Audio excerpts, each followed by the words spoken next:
الميراث لغة هو انتقال الشيء من قوم إلى آخرين، معناها الشيء ينتقل من قوم إلى آخرين. اصطلاحا ما يستحقه الوارث. الوارث هو الشخص الحي من مورثه، ومورثه هو الشخص الميت بسبب من أسباب الموت. سبب من أسباب الميراث هو الموت. علم الميراث العلم الذي يعرف به من يرث ومن لا يرث ومقدار كل وارث.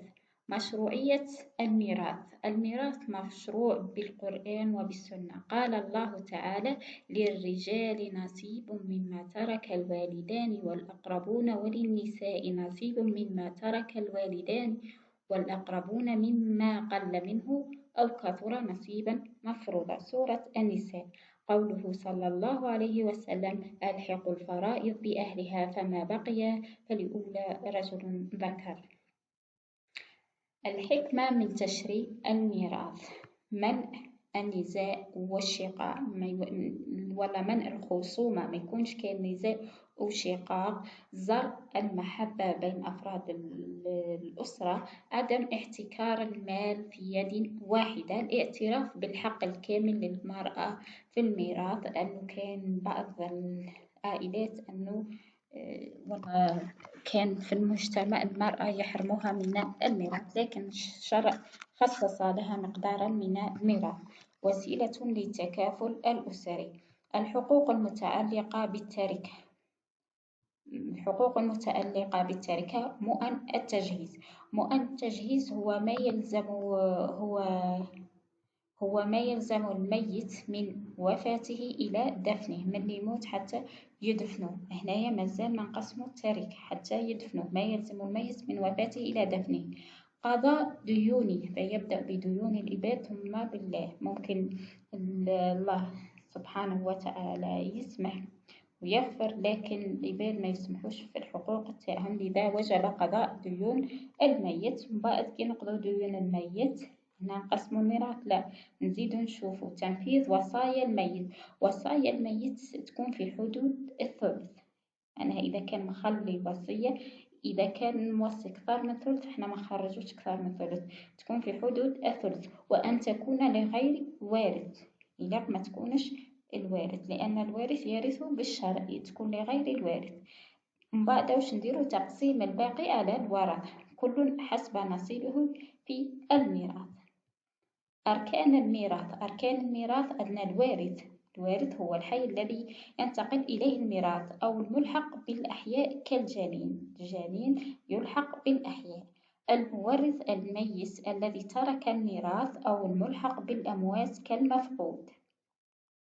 الموروث المال أو الحق الذي ينتقل من المورث إلى الوارث. شروط الميراث. شروط الميراث: موت المورث حقيقة أو حكما كالمفقود. هنا من شروط الميراث أنه يموت المورث في الحقيقة، نشوفوه باللي مات، ولا حكما كالمفقود، معناها واحد راح مفقود ولا ما بان عليه حتى خبر، وقعد فترة من الزمن هنايا الحاكم يحكم باللي راح مفقود، ممكن راح ميت. حياة الوارث حقيقة أو حكما كالجنين. هنا حياة الوارث معناها الوارث يكون حي حقيقة نشوف فيه، ولا حكما معناها كالجنين، معناها نتوقع منه يزيد حي. العلم بالجهة المقتضية بالإرث، بأن أعلم من أي جهة يرث الزوجية أو النسب، معناها كل واحد راح أعرف الأصل، ولا أعرف معناها راه يرث من النسب الحقيقي أو من الزوجية. أسباب الميراث: أن النسب الحقيقي هو الأبوة والأخوة والبنوة والعمومة. أن الأبوة معناها الأب والابن، الأخوة الخوة فيما بيناتهم، بنوة الأبناء، والأمومة هما الأعمام، والزوجية معناها الزوج والزوجة يرثون من بعضهم البعض. موانع الميراث.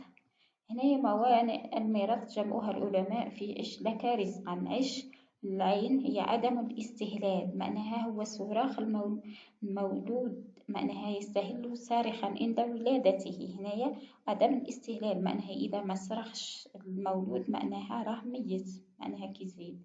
الشك في أسبقية الوفاة. الشك في أسبقية الوفاة، مثلا شخصين الأب والابن يديروا حادث في نفس الوقت ولا في نفس الآخر، بصح ما يعرفوش شكون اللي مات. هنا شكون اللي مات الأول، هنايا ما يورثوش على بعضهم. اللعان اتهام بالزنا وحدوث طلاق، ولا ترث لا هي ولا الابن، والابن ثاني لا يرث، يرث فقط من أمه. هنا الابن لا يرث لأنها متهمة بالزنا. الكفر، يعني إذا كان كافر ولا كفار ولا هنايا لا يرث. الرق، العبد لا يرث ولا يورث. الزنا إذا كانت في حالة الزنا أو القتل، مثلا شخص يقتل مورثه به يرث، هنايا يحرم من الميراث. طرق الميراث. طرق الميراث: أبناء الميراث بالفرض. حدد الشرع النصيب محدد الذي يحصل عليه الوارث، معناها هنايا بالفرض، معناها عنده مقدار معين، يا إما نصف ولا ثمن ولا ثلث ولا اللي حددها ربي، معناها النصاب ولا النصيب كل واحد اللي يحدده الشرع. الميراث بالتعصيب: يأخذ كل التركة إذا انفرد. مثلا هنايا أن الذكر إذا كان واحد هو اللي من أصحاب الميراث، هنايا يدي التركة كل إذا كان وحده، أو الباقي بعد أخذ أصحاب الفروض. مثلا هذا ذكر كاين معناها يرثوا يدوا الورث من هذا الآخر من مورث، وش بقى يديه هو. هذا سموه الميراث بالتعصيب. الميراث بالفرض والتعصيب معا، مثل الأب والجد، مرات يدوا بالفرض، يدوا يا إما ثلث ولا سدس، ومرات يدوا بالتعصيب، كل حالة وكيفاه. الوارثون من الرجال. الوارثون من الرجال هو الأب، الجد، الابن وابن الابن، الأخ الشقيق، الأخ لأم، الأخ من الأم، والأخ من الأب، الأخ الشقيق، العم لأب، ابن العم الشقيق، ابن العم لأب، الزوج والمعتق. الوارثون من النساء: البنت، بنت الابن، الأم، الزوجة، جدة من الأم، والجدة من الأب، المعتقة، الأخت الشقيقة، والأخت لأب، وأخت من الأم. معايير تفاوت في نصيب الميراث. هنايا قلنا باللي راه من نصيب الميراث راه مختلف، كاين اللي يدي ثلث، كاين اللي يدي ثمن، كاين اللي يدي كل واحد كيفاه يدي. هنايا لا كاين هذا التفاوت. درجة القرابة: كل ما كان الوارث قريب من المورث في الصلة ولا في صلة القرابة، هنايا يدي أكثر، وكل ما بعد ذلك يدي أقل. الوارث المقبل على الحياة، معناها اللي مقبل على الحياة يدي أكثر.